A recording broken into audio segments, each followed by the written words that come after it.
Britain को समुद्र में डुबोने की धमकी पर आयरलैंड में हड़कंप मच गया।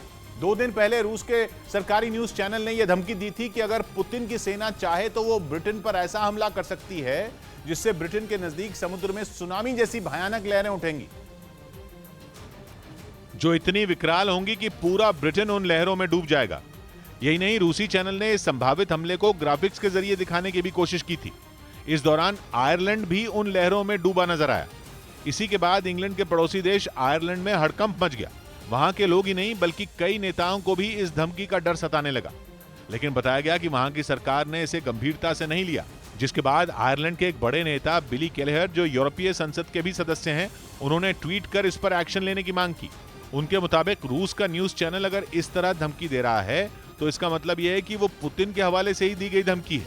वहीं ब्रिटेन के अखबार डेली मेल ने दावा किया कि नेटो देशों को सबक सिखाने के लिए रूस यूक्रेन पर परमाणु हमला कर सकता है, क्योंकि 70 दिन से जारी जंग में नेटो के देश यूक्रेन की हर तरह से मदद कर रहे हैं, जो पुतिन की आंखों में कांटे की तरह चुभ रहा है। पुतिन परेशान है क्योंकि नेटो न सिर्फ यूक्रेन को मदद पहुंचा रहा है बल्कि रूस को घेरने के लिए लगातार अपना विस्तार करने में जुटा है, जबकि पुतिन ऐसा न करने की चेतावनी कई बार दे चुके हैं। लिहाजा कहा जा रहा है कि अगर नेटो ने जल्द अपने कदम नहीं खींचे तो रूस के पास यूक्रेन पर परमाणु बम गिराने के अलावा कोई चारा नहीं बचेगा। ये दावा डेली मेल ने रूस के टीवी रिपोर्टर एलेक्जेंडर स्लातकोव के हवाले से किया, जिसमें इस बात का भी जिक्र है कि रूस यूक्रेन पर न्यूक्लियर अटैक पर अमेरिका और ब्रिटेन समेत नेटो के 30 देशों को चेतावनी देना चाहता है। चेतावनी ये कि अगर इन देशों ने युद्ध को और भड़काने या फिर रूस के पड़ोसी देशों को अपने साथ लाने का लालच दिया तो अगला टारगेट नेटो के सदस्य हो सकते हैं।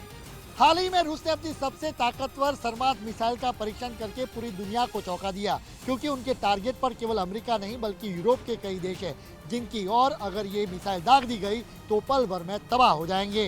क्योंकि इस मिसाइल की रेंज 18,000 किलोमीटर तक तो है ही, इसके अलावा ये परमाणु बम ले जाने की भी ताकत रखती है।